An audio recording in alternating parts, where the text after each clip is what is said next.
Tento víkend máme v našej obci hody. Ako viete, je svätého Martina. My sme sa rozhodli trošku aj navonok tieto naše hodové slávnosti spríjemniť takouto akciou.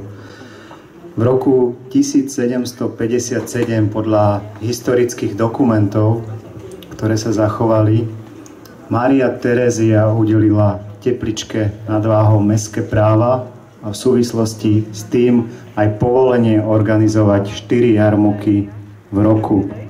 Tie 4 jarmoky, ktoré povolila, neboli práve v tomto období, ale my, keďže máme Martina v takomto už skoro zimnom období, sme si povedali, že vyskúšame túto tradíciu obnoviť a toto je taký, pani Ponechalová povedala, prvý 0. ročník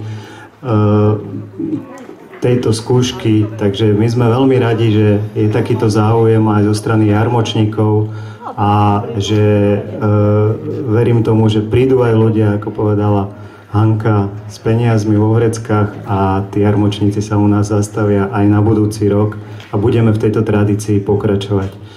Ja chcem veľmi pekne poďakovať organizátorom, ktorí sa pričinili o to podujatie.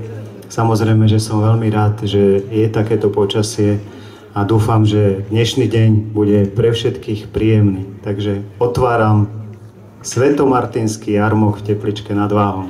Ďakujem.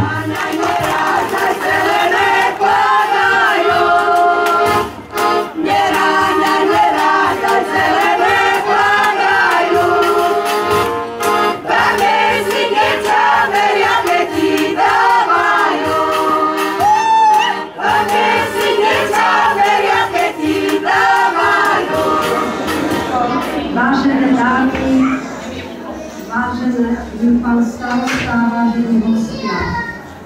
Otváram dnešné stretnutie Únie žien Slovenska na 2.